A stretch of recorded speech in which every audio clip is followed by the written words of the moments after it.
honored, of course, that that includes the best of Pepperdine, and Linda Livingstone, who many of you know as the Dean of the Graziadio School of Business and Management, is one of our advisors, and also someone that I think has been a very important part of Pepperdine's broader move forward into the future. You probably know that Linda has been Dean of the Graziadio School since June 2002. Building on the school's mission to develop value-centered leaders for contemporary business practice, she strengthened the focus on achieving the highest standards of academic excellence in teaching and intellectual contributions, as well as Christian values, while enhancing ties with the business community through innovative partnerships and programs. She's encouraged expansion of the business school's global network, I think very apropos to today's discussion, and has developed academic partnerships with no less than 30 other universities worldwide. She's a widely published author, constantly making presentations like many of us. Her research interests include creativity, person-environment fit, and the role of contradiction in organizational behavior. I can't imagine what you mean by that. She's much emphasizing in her teaching of building effective teams and organizations and developing effective leaders. She was previously on the faculty and in administration at Baylor University. Linda is going to start us off this morning with a brief introductory presentation. And Linda, we're delighted to have you here. Please join me in welcoming Dean Linda Livingstone. Thanks, Tom. Well, thank you, Tom. I appreciate that introduction, and it is wonderful to be here. I certainly enjoyed my time with the advisory board yesterday and look forward to welcoming you. And what I really want to do for just a few minutes is sort of frame the day, but to do it in a rather broad way, and probably as much as anything, sort of re-emphasize why what you're doing here today is so important and why it has such significance in business and even around the world. And I want to do that by relating the concept of global society, at least initially, to some of the work that Tom Friedman did in his book, The World is Flat, which I expect that many of you have read, and then to think about the implications of that kind of a world for conflict and conflict resolution as it leads into the panel discussions today. According to Friedman, a flat world is a world in which knowledge centers around the world are connected in a single global network, thus leveling the playing field for global knowledge work. And he talks about several implications of that I think have implications for conflict around the world. He says that the world's going to move from a primarily vertical command and control way of creating value to a much more horizontal connect and collaboration way of creating value. As that happens and more people collaborate and work together, clearly there's lots of opportunity for conflict to arise in ways that maybe it hasn't before. The second thing that he talks about, which I think is interesting, is this process will squeeze out inefficiencies and frictions, and that's very good for global business, and it makes us much more efficient at what we do. But some of the sources of inefficiency are things like culture and habits and traditions that people really cherish and create social cohesion in places around the world. So the question becomes, what part of that waste and inefficiency is really appropriate, and what part of it creates significant sources of conflict around the world that are going to have to be dealt with as we move forward. And then a final thing he talks about is systems of global governance, and that as the world becomes flatter, there's going to need to be more coherence in global government systems. So again, as we look across the disparate global government systems and some sense of those coming together in some way, clearly there will be many opportunities for conflict that arise out of that. So these implications certainly present tremendous potential for conflict, but I also think it provides a tremendous opportunity to build positive and collaborative relationships. In fact, Friedman talks about a theory of conflict prevention that he calls the Dell theory of conflict prevention. Given Dell's state right now, it may be more like the Hewlett-Packard theory of conflict prevention now, but he talks about the advent and spread of supply chains around the world and the integrated nature of those across countries and across companies. And he believes that those provide great restraint on global conflict. And his point is that no two countries that are part of these major global supply chains will want to engage in conflict with one another because it's too much at risk. And being engaged in that kind of conflict breaks down those global supply chains and breaks down the economic resources that come to them through those global supply chains. He does go on to say, however, that there are certainly forces outside of those supply chains, like criminals, like terrorists, that break down those supply chains, and certainly will mean that conflict, war, those kinds of things are certainly not going to become obsolete anytime soon. And in fact, Rabbi Marx in his book says that it's essential that we use this new ability to communicate and collaborate in this flatter world for the right ends, for constructive human aims and not megalomaniacal ends. Collaborating so mankind can achieve its full potential is God's hope.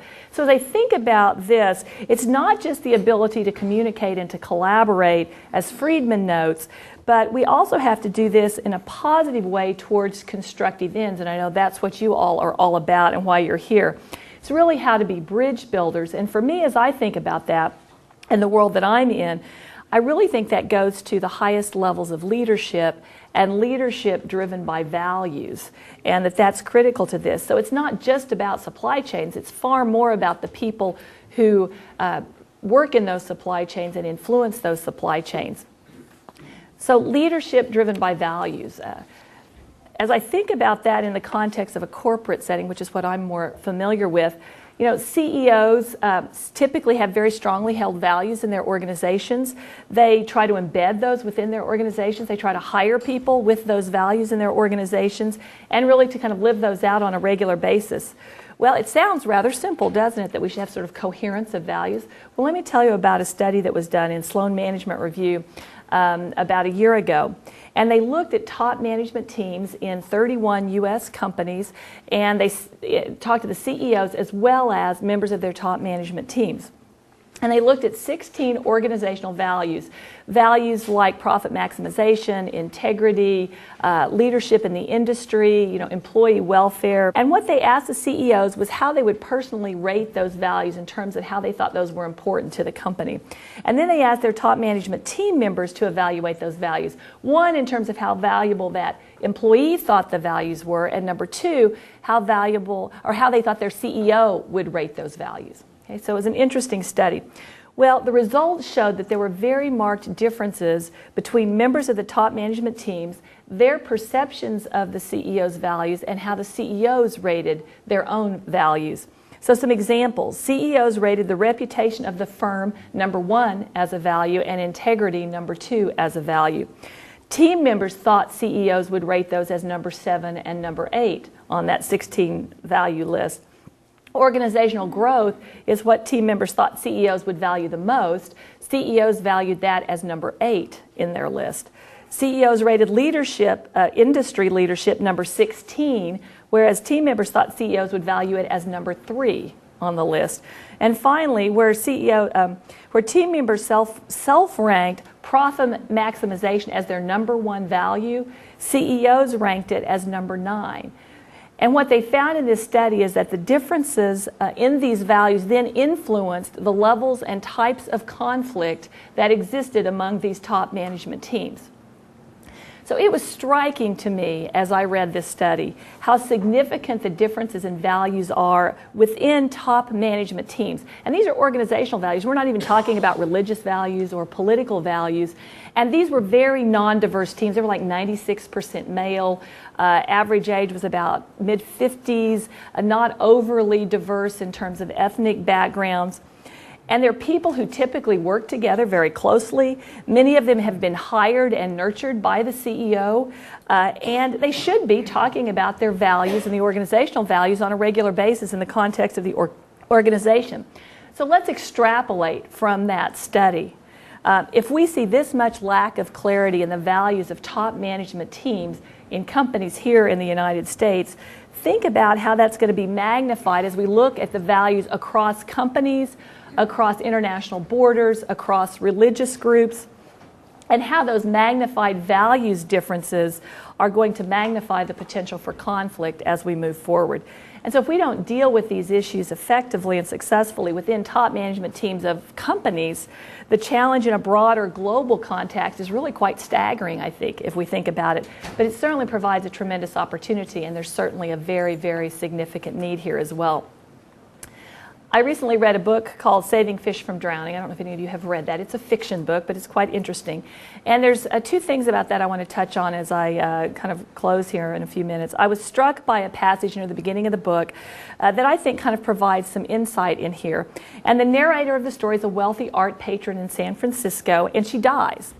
And in death, she's able to actually see and experience everything that's going on in the world after she dies. So she actually gets to go back and watch her funeral service and watch them do the eulogy at her funeral service. And in this, they're emphasizing all she's done to contribute to the art community, all she's done to give generously of her resources. And this is what she thinks as she reflects on that eulogy. She says, reading the roster of my achievements, I should have been bursting with pride.